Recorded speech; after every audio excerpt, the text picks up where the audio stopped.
thank you very much. It's an honor to have President Zelensky of Ukraine, and we've been working very hard, very close. So we've actually known each other for a long time. We've been dealing with each other for a long time, and very well. We had a little negotiation spat, but that worked out great, I think, for both countries, I think for the world, actually, beyond both countries. And we have something that is a very fair deal, and we look forward to getting in and digging and working and getting some of the rare earth. But it means we're going to be inside, and it's a big commitment from the United States, and we appreciate working with you very much. And we will continue to do that. We have had some very good discussions with Russia. I spoke with President Putin, and we're going to try and bring this to a close. It's something that you want and that he wants. We have to negotiate a deal. But we've started the confines of a deal, and I think something can happen. The big thing is the number of soldiers, mostly at this point, but soldiers being killed. You're losing thousands of soldiers. So on both sides, we're losing a lot of soldiers, and we want to see it stop. And we want to see the money get put to different kinds of use, like rebuilding. And we're going to be working very hard. But we've had a lot of very good conversations. I will say until we came along, the Biden administration didn't speak to Russia whatsoever. They didn't speak to anybody. They just allowed this to continue. And I will say that, I'll say in front of you, you've heard me say it 1,000 times, if I were president, this war would have never happened. We would have had a deal negotiated for you without having to go through what you've gone through. But your soldiers have been unbelievably brave. We've given them great equipment, but somebody has to use the equipment. They've been unbelievably brave, and we give them great credit. This was supposed to be over very quickly, and here we are 3 years later. So I give tremendous credit to your generals and your soldiers and yourself, in the sense that it's been very hard fighting, very tough fighting. They're great fighters. And you have to be very proud of them from that standpoint. But now we want to get it over with. It's enough, right? We want to get it over with. So it's an honor to have you here. Thank you very much for coming. We're going to sign the agreement at the conference in the East Room in a little while, right after lunch. And we'll be having lunch together. We're also discussing some other things. And we appreciate everybody being here. It's somewhat of an exciting moment, but the really exciting moment is when they stop the shooting and we end up with a deal. And I think we're fairly close to getting that, and an honor to have you. And please, I'd like to say something. Yeah, thank you so much, Mr. President. Thank you for the invitation. And really, I hope that this first document, will be first step to real security guarantees for Ukraine, our people, our children. I really count on it. And of course, we count that America will not stop support. Really, for us, it's very important to support and to continue it. I want to discuss it with details further during our conversation, and of course, the infrastructure or security guarantees. Because for today, I understand what Europe is ready to do. And of course, I want to discuss with you what the United States will be ready to do. And I really count on your strong position to stop Putin. And you said that enough with the war. I think that is very important, Ben, to say these words to Putin at the very beginning of war, because he is a killer and terrorist. But I hope that together we can stop him. But for us, it's very important to, to save our country, our values, our freedom and democracy, and of course, no compromises with the killer about our territories, but it will be later. And of course, what I wanted, we spoke about it by phone with you, about the drones production. We have very good drones production. I think the best one in the world for today, because of the war.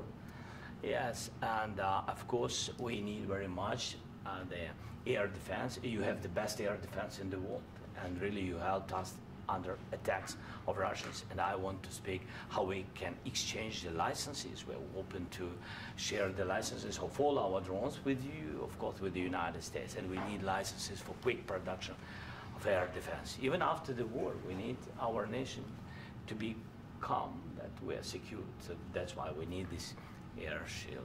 And of course, about this I want to speak about the contingents. I think that France and UK already spoke to you, and we know that Europe is ready, but without the United States, they will not be ready to be as strong as we need. And the last point, last not least, about exchange, about our people and children. And you know that these crazy Russians, that they stolen 20,000 of children, Ukrainian children. They changed their names, they changed their, their families, relatives, and now they're in Russia. We want to bring them back, and really, it's a big, big dream, task, and goal for me, and our warriors. By the way, Mr. President, we exchanged, released more than 4,000 warriors from Russian prison, but there are thousands more in the prison. I wanted to share with you some images. How it's can I now? Yeah, please. Have I? Please. Some minute, 1 minute, 1 minute. Just you to understand in what circumstances, in what situation they are, and what the attitude of Russia to our prisoners.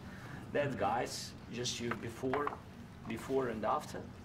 And you see before and after, just you to understand. Now thousands of such guys, ladies and men, there, and so they don't eat, they beat them, and they, they do a lot of bad things.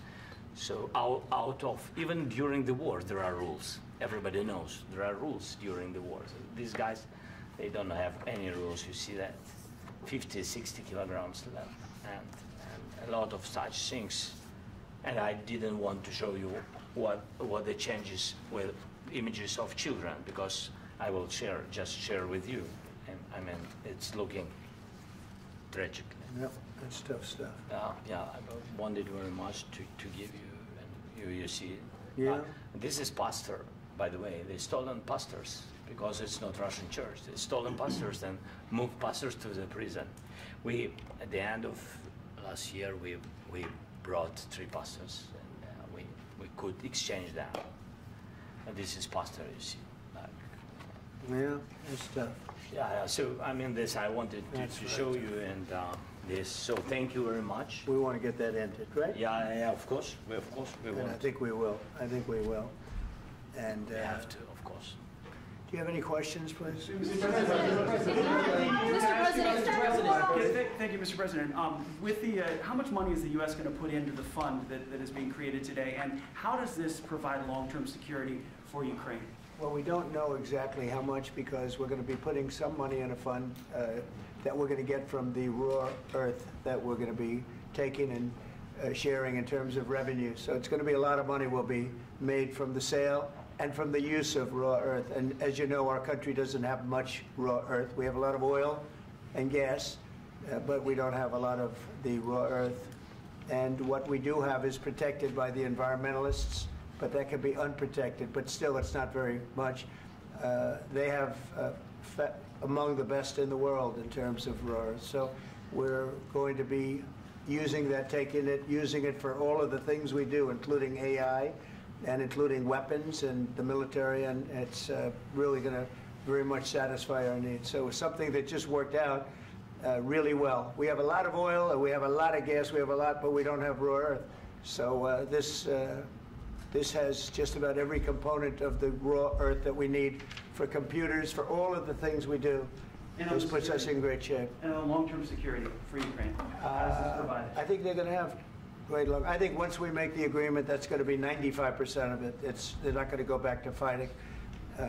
I've spoken with President Putin, and I feel very strong. I've known him for a long time, and I feel very strongly that they're very serious about it, and we'll make a deal. And when the deal is made, I don't think, we talk about security. Everyone's talking about the other day, all they talked about was security. I said, let me make the deal first. I have to make the deal first. I don't worry about security right now. We have to have a deal, because right now, last week, 2,000 soldiers died on both sides. 2,000. And they're losing 1,000, 2,000, 3,000 a week. So as we sit here and we talk, people are getting shot and dying on the battlefield. And, you know, they're not American soldiers, but they're Russian soldiers and they're Ukrainian soldiers, and we want to be able to stop it. And we want to be able also to spend money on other things. We don't want to, this is a tremendous amount of money. And what the Biden administration did was terrible. They were giving money, but he had no security on the money. Europe, as you know, gave much less money, but they had security. It was in the form of a loan. They get their money back, and we didn't. And now, at least we're protected because the American taxpayer has to be protected too. But this is an incredible agreement for Ukraine because we have a big investment in their country now, and what they have, very few people have.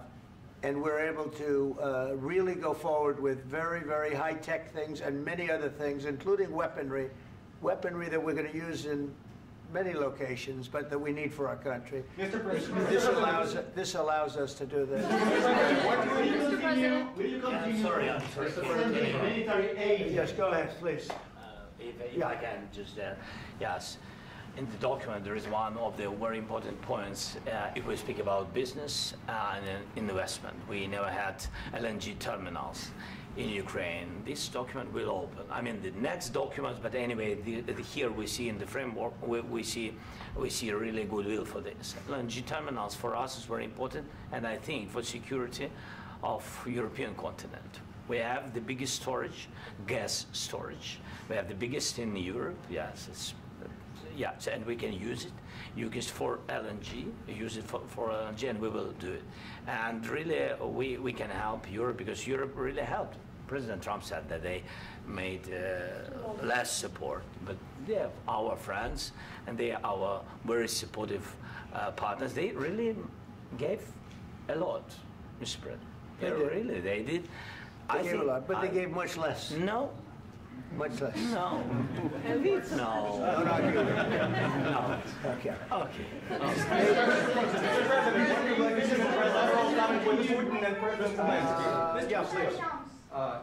Mr. President Trump, you have repeatedly called the deal with Ukraine as a historical one.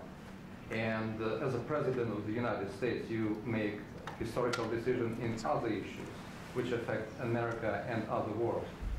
So what place in the world history do you want to take? And do you associate yourself with any famous historical figures? Yeah, I'd say George Washington, Abraham Lincoln. I would say I'm far superior to George Washington and Abraham Lincoln. Now, you know I'm only kidding, right? Because when I say that, the fake news is going to go wild. They're going to say he considers himself to be better than Washington. But you never know. You never know. I don't compare myself to anybody. I'm here to do a job. We've had a great 35 days or whatever it might be, a month, a little more than a month. We've accomplished tremendous amounts. Not only this would be a very great achievement if we could get the war stopped and get them back to normalization. I think that's going to happen. We've had very good talks on both sides, as you know. But I think we've done a very good job, just generally. If you look at all of the things we've done in 30 days, they're saying there's never been a opening for a president. The first month, there's never been a first month like we've had.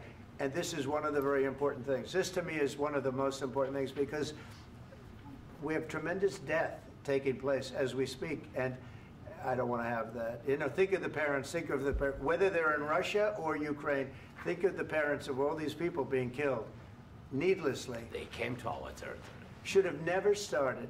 This would have, if I were president, this would have never started. Mr. President, where has out your conviction? Mr. President, will you continue sending military aid to Ukraine after the U.S. signs this agreement with Ukraine? Yeah, we're going to be continuing. To President Zelensky, do you feel like the U.S. is on your side, that President Trump is on your side at this moment? Right. What do you think? He wants to know, do you think that, it's sort of a stupid question. I guess we wouldn't be here if I wasn't. I think that the United States on our side from the very beginning of occupation, and I think that President Trump on our side, and of course, I'm sure that United States President will not stop support. This is crucial for us. It's important for us. Yes. And Putin, the president speaks about the people and the soldiers which are dying, but they came to our territory, they came to our land. They began this war, and they have to stop. And I think this is the question, with really the most important question. Can President Trump, I hope yes, with some other allies, to stop Putin, withdraw these enemies, our enemy, withdraw these troops from our land? And I think that you asked about the history, I think that if President, or when, he will stop Putin, if President Trump will bring peace to our country, I think he will be on this wall. I think. We've had very, very good talks. What about military aid to Ukraine? President Zelensky just said that there would be no compromises with Vladimir Putin. I just wanted to ask both of you, firstly, are there compromises that you think that President Zelensky is going to have to make? And President Zelensky, is there anything that you might be thinking that you may be able to offer or bring to the table, for example, elections? Thank you. I think you're going to have to always make compromises. You can't do any deals without compromises. So certainly he's going to have to make some compromises, but hopefully they won't be as big as some people think you're going to have to make. That's all. That's all we can do. I'm here as an arbitrator, as a mediator to a certain extent between two parties that have been very hostile, to put it mildly. They've been very hostile. This has been a vicious war. This has been a vicious war. You know, it's a very level battlefield, and those bullets go out, and as I've said many times, we were talking about it with Pete, many times the only thing stopping those bullets is a human body. And in the case we're talking about, generally young human bodies are stopping a lot of bullets. It's dead level. That's why it's great farmland. It's great land. It's great farmland, but there's very little protection against the bullets that are being, and other things that are being shot. So all I can do is see if I can get everybody at the table and get an agreement. And I think we're going to end up with an agreement. Otherwise, I wouldn't probably be even here today. Mr. President, I've got two questions for you. You think ultimately your legacy will be the peacemaker and not the president that led this country into another war and ended foreign wars? And I've got a question. I hope it will. I mean, I hope I'm going to be remembered as a peacemaker. This would be a great thing if we could do this. I'm doing this to save lives more than anything else. Second is to save a lot of money, but I consider that to be far less important. So I hope I'm going to, thank you, Brian, for that question. It was a nice question. I hope I'll be known and recognized as a peacemaker. This would be a great thing to solve. This is a very dangerous situation. You know, this could lead to a third world war. This was headed in the wrong direction. If this election were lost, if we didn't win this election, and we won it by a lot, that was a mandate. We won every swing state. We won the popular vote by millions and millions of votes. We won everything. The districts, you look at the areas of red, take a look at a map. This was a big mandate, and this was one of the things. I said, we're going to get this thing settled. If we didn't win, I think this could have very well ended up in a third world war, and that would not have been a good situation. What was your second question? And my second question for President Zelensky, why don't you wear a suit? You're at the highest, why don't you wear a suit? You're at the highest level in this country's office, and you refuse to wear a suit. Just want to see if do you own a suit? Yeah, problems. A lot of Americans have problems with you not respecting the dignity of this office. I will wear a costume after this war will finish. Okay. Yes, maybe something like yours. Yes. That'd be great. Maybe something better. I don't know. Yeah. We will see. Maybe something cheaper than. Yeah. Thank you. Thank you. President Trump. Thank you, President Trump. You said yesterday that you have. Are you going to send more arms to Ukraine in case there's no peace? Yeah, we're going to have arms to Ukraine, yeah, sure. Hopefully I won't have to send very much, because hopefully we're going to have it finished. We're looking forward to finishing this quickly. We're not looking forward to sending a lot of arms. We're looking forward to getting the war finished so we can do other things. But we very much appreciate the agreement, because we needed what they had, and we're treating, you know, our country is now treated fairly. Biden didn't do that. He didn't know what the hell he was doing. This should have never happened. This should have never started. But, you know, sure, the answer is yes, but hopefully we won't have to send much because I'm looking forward to getting it done quickly, very quickly. Does that mean you'll provide security guarantees, Mr. President? I don't want to talk about security yet because I want to get the deal done. You know, you fall into the same trap like everybody else. A million times you say it over and over. I want to get the deal done. Security is so easy. That's about 2% of the problem. I'm not worried about security. I'm worried about getting the deal done. The security is the easy part. Security is very nice. Everybody stopped shooting. And now will Europe put people there? I know France is going to. I know the UK is going to. I know other countries are going to, and they happen to be right next door. We haven't committed, but we could conceivably. You know, we have security in a different form. We'll have workers there digging, taking the raw earth so that we can create a lot of great product in this country. So in that sense, you have something, but we haven't determined that yet. I will say, in speaking to France and in speaking to, and they were here, as you know, last week and just the other day, they have committed to a lot of security. I don't think you're going to need much security. I think once this deal gets done, it's over. Russia's not going to want to go back, and nobody's going to want to go back. When this deal ends, I really believe this deal is going to be over. Question? Yeah, please go ahead. Go ahead. Thank you. Mr. President, thank you. You had Mr. Macron and Keir Starmer at the White House this past week, both of whom praised your courage and conviction to lead the pathway towards peace. Yes. Part of that involved, though, re-engaging Russia in diplomatic relations, something that previous leaders lacked the conviction to do so. What gave you the moral courage and conviction to step forward and lead that? Well, I love this guy. Who are you with? One American News, sir. Well, that's why I like him. One American News does a great job. I like the question. I think it's a very good question. It's a pathway to peace. It's a pathway to getting something solved. And I feel that as the head of this country, I have an obligation to do that. Plus, you know, we're very much involved. We got involved. It's too bad we got involved because there should have been no involvement because there should have been no war. And there shouldn't have been October 7th. That would have never happened. As you know, Iran was broke. They had no money to give to Hezbollah. They had no money to give to Hamas. They were stone cold broke. And then under Biden, they became rich as hell.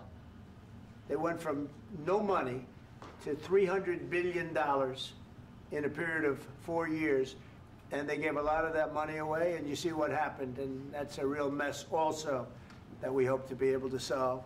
But no, I appreciate your question very much. I feel I have an obligation to try and do something to stop the death. If I can answer, yes, if I can answer, Please, sorry, please. And I do like your clothing, by the way. Yeah, really? Even though I think he's a great guy, by the way. But I don't know if you two like each other. But you know what? I think he's dressed. I like this guy. I think he's dressed beautifully. So I have more serious things than answer on such questions. That's I will okay. answer on more serious questions statement. if I can. Yeah. So please, about security guarantees and about just ceasefire. We can't just speak about ceasefire and speak and speak. It will not work. Just ceasefire will never work because I'm like a president. I have this experience, and not only me. Ukraine before my presidency, from the 2014, Putin broken 25 times. 25 times he broken his own signature. 25 times he broken ceasefire. But he never broke to me. He never broke to me. No, you were the president. You were the president during. He never broke to me. In 2016, you've been the president, Mr. President. You've been the president, but he had, of course, not with you, but he had during those periods. He had conversations with our side, and we had Normandy format. You know, the France, Germany, Ukraine, and Russia, and he broken 25 times. That's why we will never accept just ceasefire. It will not work without security guarantees. Security guarantees, maybe President is right about this document and other, but this document is not enough. Strong army is enough because his soldiers afraid, Putin's soldiers afraid of our soldiers when we're strong enough. If we are not strong enough, if we are empty, if our storage is empty, we can't defend our land. Today, you know, he knows that we have, all the world knows that we have meeting, yes? Why he's using ballistic? Putin today using ballistic on our hospitals, schools, and etc. Ballistic. So he knows that we are here and that President Trump is really have goodwill to stop this war. And you hear now the president. So why he's using? So he doesn't want to stop. He doesn't want. But I hope that we will do it. Really, we'll do it. Security. When we speak about security guarantees, when the Europeans are ready for contingents, they need USA backstop. If there will not be United States, we will not never have any contingents, strong contingents from the Europeans, because they don't want to divide alliance connection between the United States as the main and strongest ally and Europeans. And this is crucial, this is important. That's what we want to speak about very much. This is very important. And air defense. So air defense, really, we have big deficit with all these systems, and we need to provide this. We need it very much. Otherwise, Putin will never stop, and will go further and further. He doesn't want. He hates us. You know, it's not about me. He hates Ukrainians. He thinks that we are not a nation. He thinks, and he shared these thoughts. I think maybe with your team also. I don't know, but with all the Europeans, in media, officially and not, he always said that there is no such country, such nation, such language, and such life like Ukrainian. No, he really doesn't respect all the Ukrainians, and he wants to destroy us. And you are right, Mr. President. That's 2%. This document, maybe other documents, it's a very good start, very good, but it will not enough to stop this person. Should Russia pay to rebuild Ukraine? Mr. President, under these Should Russia pay to rebuild Ukraine? They have to pay. This question. This is the rule. This is the rule of the war. This is the rule of the war. During all the centuries, all the history, this is the rule of the war. Who began, those pay. Do you agree? This is the rule. Putin began this war. He has to pay all money for innovation. He has to pay. Of course, some Russian assets, what we have in Europe, about 300 billion, we can use them. We can use for innovation and buy military support from the United States also. We can do it, but it's not enough. It's not enough. President, under these circumstances, do you envision a trilateral summit with Putin and President Zelensky? Wait 1 second. I asked this question that you didn't like because I wanted to know if you want to position yourself in the middle between Russia and Yes. Ukraine, or on the Ukraine side. No, I'm in the middle. I want to solve this thing. I'm for both. I want to get it solved. And it's wonderful to speak badly about somebody else, but I want to get it solved. If we can solve it, great. If we can't solve it, they're going to have to fight it out, and who knows what's going to happen. But I want to see it get solved. May I follow up? One more question about U.S. troops in Europe. After Russian invasion of Ukraine, your predecessor sent additional troops to Eastern Europe, including Poland, my country. Yeah. Are you committed to keeping these troops on the eastern flank of NATO in the future? I'm very committed to Poland. I think Poland has really stepped up and done a great job for NATO. As you know, they paid more than they had to. They are one of the finest groups of people I've ever known. I'm very committed to Poland. What about Baltics? Poland's in a tough neighborhood, you know. What about the Baltics?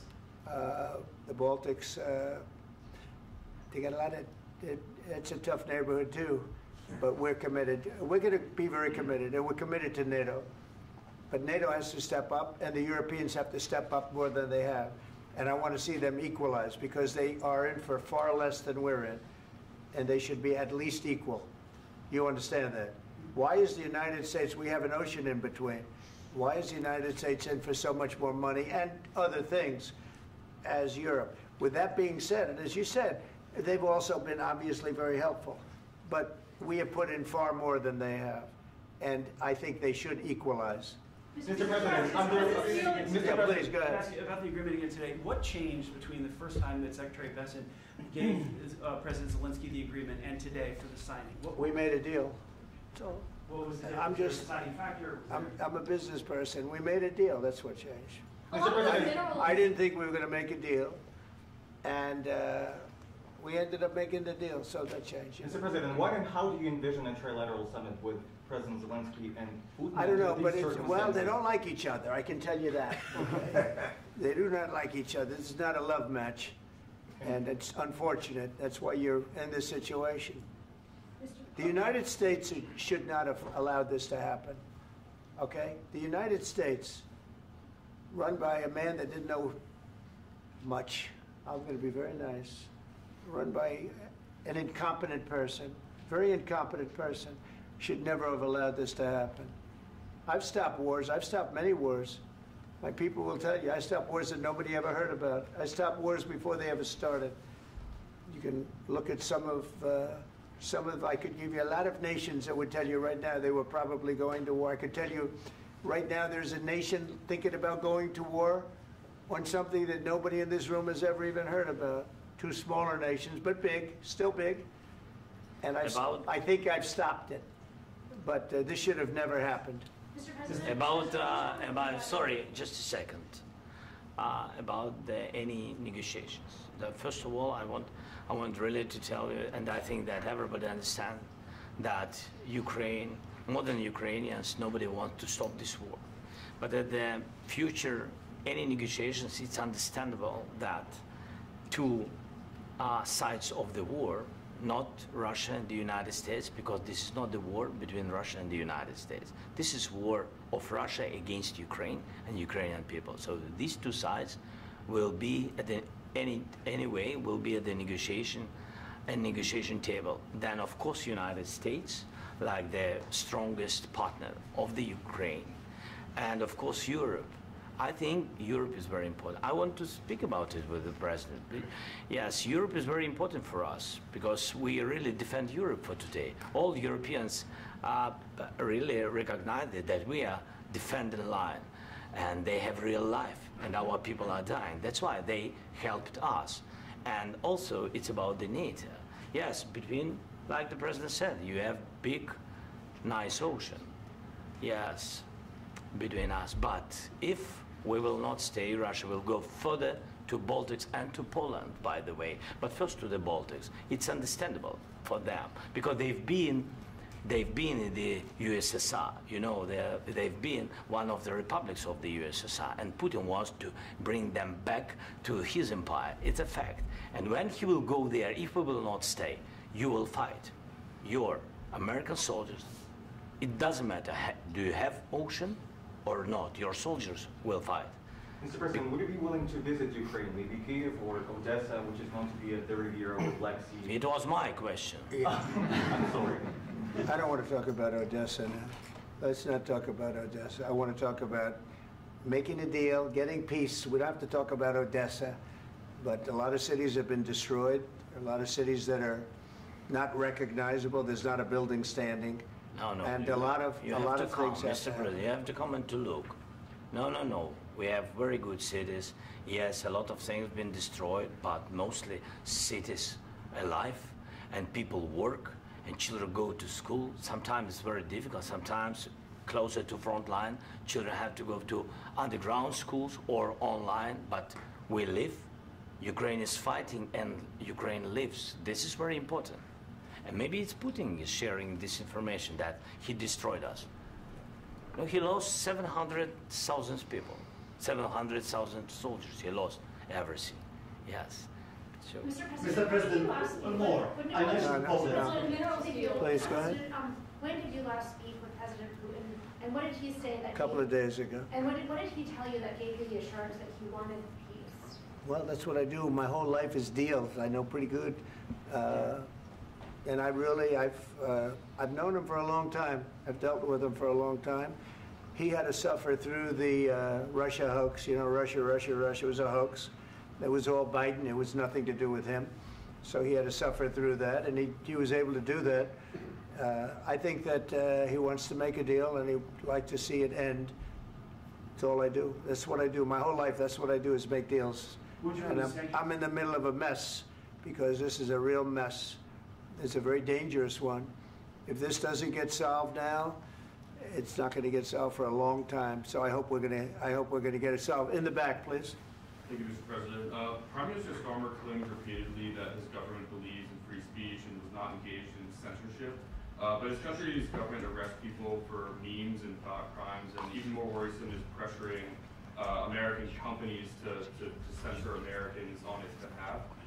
How can he be a reliable, trustworthy partner when he says things that are demonstrably false on such an important topic? Well, we actually spoke to him about that yesterday, and we thought they took it very, very much too far. JD was very strong on it. So was I.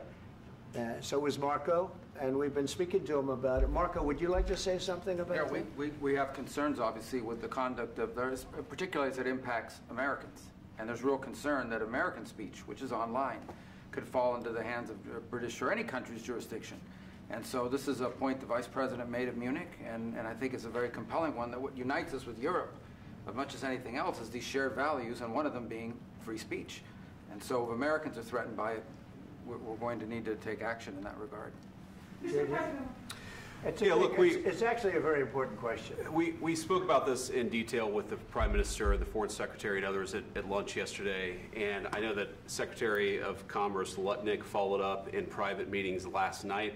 This is really important. We believe Americans have the right to speak their mind, even if we in this room disagree with them. They have the right to speak their mind in the public square, which is often online these days. And we're going to defend that right as it pertains to American companies and American citizens vigorously if we have to. I do think that under the President's leadership, we're going to find common ground with our friends in the UK on this question, but it remains to be seen. The principle that will guide us is we believe in free speech in this country, and we'll fight for it for American citizens. Mr. President, on the deal, is there any other oil and gas component to the deal? Is it all critical? A little bit. We'll see. On LNG? But we're not really looking for that so much. We got a lot. We have more than anybody in the world, by far. So no, we're not talking about it too much, but a little bit. I think it affects also, but for the most part, no. And sir, is there any agreement from Ukraine to purchase U.S. LNG as part of the deal, or is that on the table at all? No, we don't need that. Mr. President, I just wanted to ask you about, you just mentioned that you'd spoken to Vladimir Putin a couple of days ago. Just to be clear, that's a new call, not the one that you... I've spoken to him on numerous occasions. Okay, and how was the latest call? What did you discuss? How did it go? Are you serious with that question? I am. I'd love to know. It went well. I think we're going to have a deal. On the minerals deal, Mr. President, some of those minerals are in the east of Ukraine, not far from the front lines and in areas that Russia has occupied. Will you direct President Putin to withdraw his forces from those areas if there's U.S. interest? Well, we'll take a look at the time. We have a lot of area. It's a very big area we're talking about, so we'll take a look. I'll study that and I'll see. And who would protect those minerals if they are U.S. interests? Would that be Ukrainian forces? They'll be protected. The agreement will protect them. U.S. The agreement, yeah, we're signing an agreement. Right, but what if Russia tries to invade or there's Russian aggression in those spots? I just told you I don't think that's going to happen. And if that were going to happen, I wouldn't make a deal. If I thought that was going to happen, I wouldn't make a deal. Some people may wonder why. You know, they ought to focus on CNN on survival, not asking me these ridiculous questions. Focus on surviving, because CNN's got such low ratings, I don't think they're going to survive. Let's go. Please, go ahead. I already mentioned Poland. Poland was under Russian control for decades after the Second World War. When I was a kid, I looked at the United States not only as a most powerful country, richest country in the world, the country that has great music, great movies, great muscle cars, but also as a force for good. And now I'm talking with my friends in Poland, and they are worried that you align yourself too much with Putin. What's your message for them? Well, if I didn't align myself with both of them, you'd never have a deal. You want me to say really terrible things about Putin and then say, "Hi, Vladimir, how are we doing on the deal?" That doesn't work that way. I'm not aligned with Putin. I'm not aligned with anybody. I'm aligned with the United States of America and for the good of the world. I'm aligned with the world. And I want to get this thing over with. You see the hatred he's got for Putin. It's very tough for me to make a deal with that kind of hate. He's got tremendous hatred. And I understand that, but I can tell you the other side isn't exactly in love with, him either. So it's not a question of alignment. I'm aligned with the world. I want to get the thing set. I'm aligned with Europe. I want to see if we can get this thing done. You want me to be tough? I could be tougher than any human being you've ever seen. I'd be so tough. But you're never going to get a deal that way, so that's the way it goes. All right, one more question. Hey, I will respond to this. So look, for 4 years in the United States of America, we had a president who stood up at press conferences and talked tough about Vladimir Putin, and then Putin invaded Ukraine and destroyed a significant chunk of the country.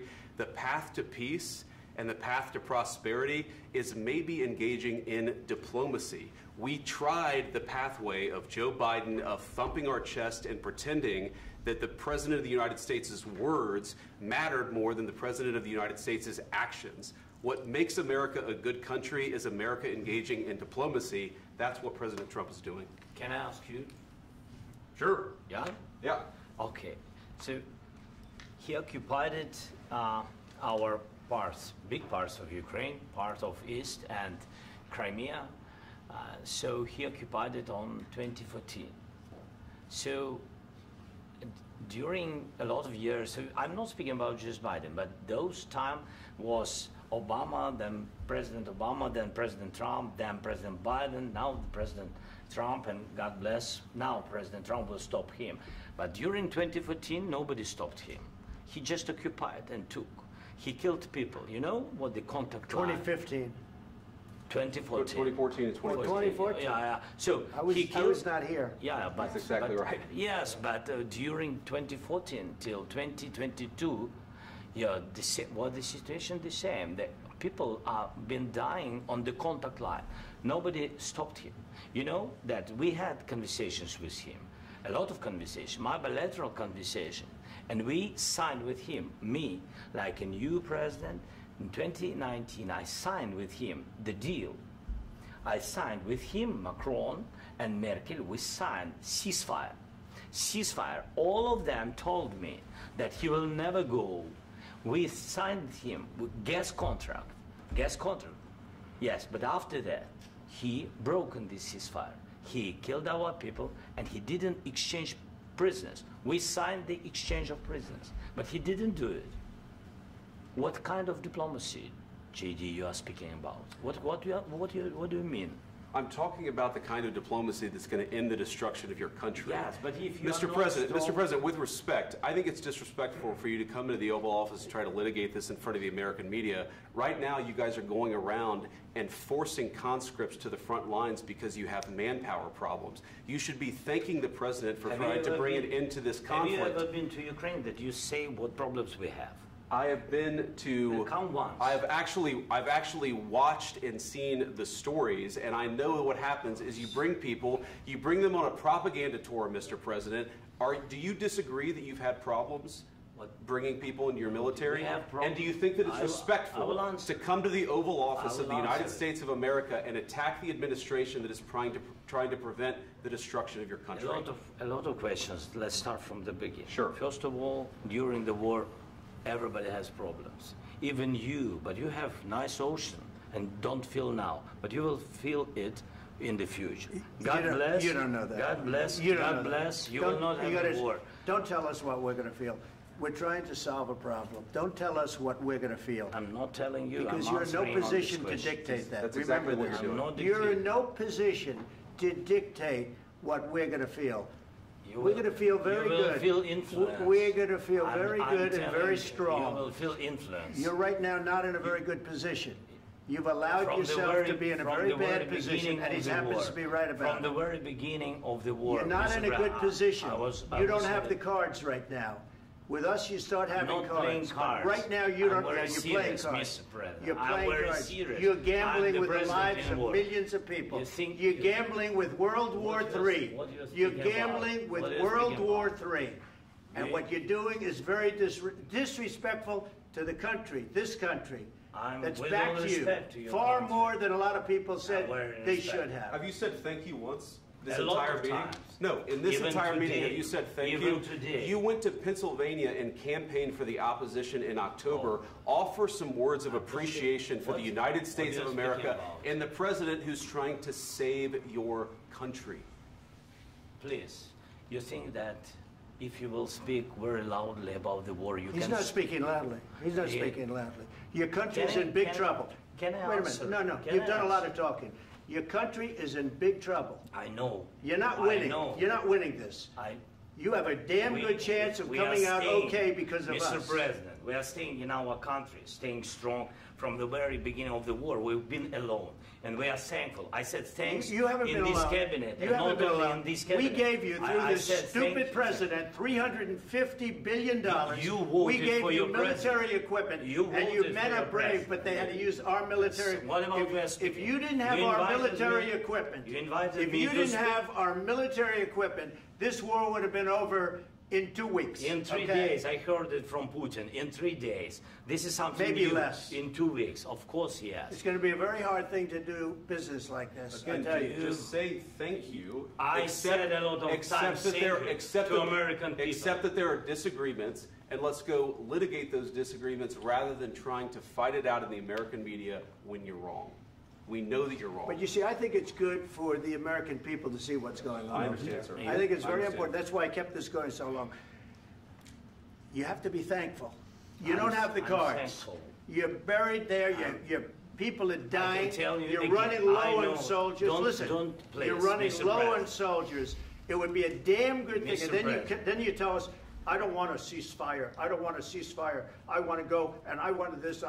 Look, if you could get a ceasefire right now, I tell you, you take it so the bullets stop flying and your men stop getting killed. Of course, we want to stop the war. But you're I saying said- you don't want a ceasefire. But I said to you, I want a ceasefire. with guarantees. Because you'll get a ceasefire faster than an agreement. Ask our people about ceasefire, what they think. That wasn't it doesn't with matter me. for you what That what wasn't is- with me. It That was wasn't with you. a guy named Biden who was not a smart person. This That is was your, with, this that was is with your Obama. president. It was your president. Excuse me. That was with Obama, who gave you sheets, and I gave you javelins. Yes. I gave you the javelins to take out all those tanks. Obama gave you sheets. In fact, the statement is Obama gave sheets and Trump gave javelins. You got to be more thankful, because let me tell you, you don't have the cards. With us, you have the cards. But without us, you don't have any cards. One more question to Mr. Vice President. I'm sorry. It's going to be a tough deal to make, Um, because the attitudes have to change. What if Russia breaks ceasefire? What if Russia breaks peace talks? What do you do then? I understand that it's a heated conversation right now. What are you but saying? what She's if asking, what if Russia breaks the ceasefire? What if anything? What if a bomb drops on your head right now? But they have Okay? broken What if they ceasefire broke it? many I don't times. know. They broke it with Biden because Biden, they didn't respect him. They didn't respect Obama. They respect me. But what- Let me tell you, Putin went through a hell of a lot with me. He went through a phony witch hunt where they used him and Russia. Russia. You ever hear of that deal? That was a phony Hunter Biden, Joe Biden scam. Hillary Clinton, Shifty Adam Schiff. It was a Democrat scam. And he had to go through that. And he did go through it. We didn't end up in a war. And he went through it. He was accused of all that stuff. He had nothing to do with it. It came out of Hunter Biden's bathroom. It came out of Hunter Biden's bedroom. It was disgusting. And then they said, oh, the laptop from hell was made by Russia. The 51 agents. The whole thing was a scam. And he had to put up with that. He was being accused of all that stuff. All I can say is this. He might have broken deals with Obama and Bush, and he might have broken them with Biden. He did, maybe. Maybe he didn't. I don't know what happened. But he didn't break them with me. He wants to make a deal. I don't know if you can make a deal. The problem is, I've empowered you to be a tough guy. And I don't think you'd be a tough guy without the United States. And your people are very brave. But you're either going to make a deal or we're out. And if we're out, you'll fight it out. I don't think it's going to be pretty, but you'll fight it out. But you don't have the cards. But once we sign that deal, you're in a much better position. But you're not acting at all thankful. And that's not a nice thing. I'll be honest, that's not a nice thing. All right, I think we've seen enough. What do you think? Huh? This is going to be great television, I will say that. All right. We'll see what we can do about putting it together. Thanks. I need the back of your chair. We'll see. I don't know. All right, guys, come on. Wait. Hey, let's go. Guys, come on, let's move.